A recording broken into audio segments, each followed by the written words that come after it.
Hello there and welcome back to another edition of the Hot Lap Classic Remastered. Today we're taking a look at the 1999 Opel Astra SRI 2 litre 16 valve. Sorry Mueller, this isn't silver. I saw this colour in the dealership and I thought it absolutely has to be this rancid shade of green. It is atrocious. You know that neon we had last time? This is kind of its European equivalent. It's sort of not particularly well made box for undesirables to drive around in, I guess. Yeah, I don't have much positive to say about the Astra. It's one of the better Astra generations, and it isn't the Vauxhall Astra, admittedly, although by this point the Opel and the Vauxhall are basically the same, aside from a few colours. Anyways, front wheel drive, 310 horsepower, 1,106 kilos, and my god, they are average front wheel drive statistics. To find out how averagely front wheel drive this is, it is going to get 6 laps of the Motorsports Land tracks the best time it possibly can. Our current leader is the Daihatsu Story Rally Car, a 28.410. The Opel Astra is unlikely to get towards where this Astra is going to go.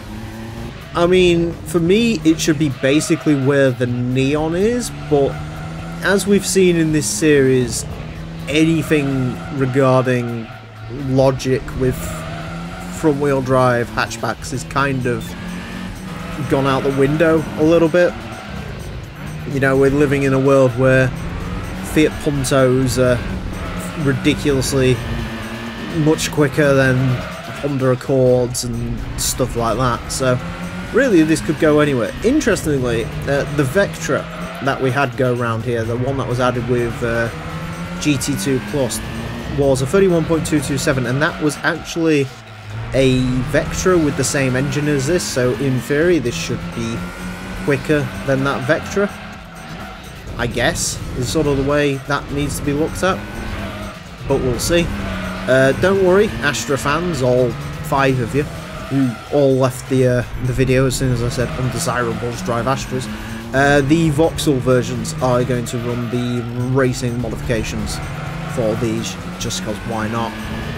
Really, the Opels come in far more weird colours, I find, than the Vauxhall versions, so, you know, the Opel versions are at the very least coming in shades of green like this, which is a terrible colour, as opposed to the Vauxhall versions that sort of all come in silver or that horrible paley pink they used to come in, that like all Astras that you see nowadays. Because the Mark IV's kind of, you know, not as easy to find as say the Mark V now. So every Mark IV you see is owned by like an elderly person who's had it from new, and it's like their final car before they die, and they're just sort of trundling along in a pale pink Astra Saloon, or, you know, one of the awful DTI Isuzu diesel ones or something like that. You know, something like that. That's how most Astras are these days. This version wasn't bad though. I think this is the one that had the multi-link rear suspension in it. A bit like a 306, and a lot like a 306. This doesn't handle great like the 306. There's a bit of sort of oversteer on exit and stuff. It ain't half bad though, to be fair. It's actually got a fair turn of speed in it. I think this is another one, because it's a 2-door, I think it's a little bit more manoeuvrable than the 4-door would be. And I'm going to say that's what gives it a little bit more speed. And it is basically going to go exactly where I thought it was going to. It is slightly quicker than the Vectra, which is, like I say, pretty much where I expected this may or may not end up. I'm going to have to be really careful doing the thumbnail for this one, because that colour really blends into the scenery, doesn't it? Camouflage Astra. It's camouflage so no one can see you driving it. Sector 3 on that lap was stonkingly quick, so I guess maybe there's 0.2 in there, but 0.2 in everything. 30.928 will put it in to 38th place. It is slightly down on the Mercury Cougar we had a couple of cars ago. It's up on the Neon we had before. It is up in position. It's over 10 positions higher than that Vectra.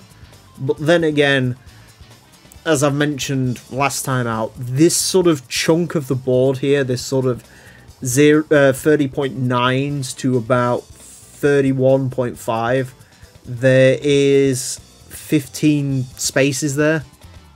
So it's crazy sort of how compact all the cars are in that part of the board. So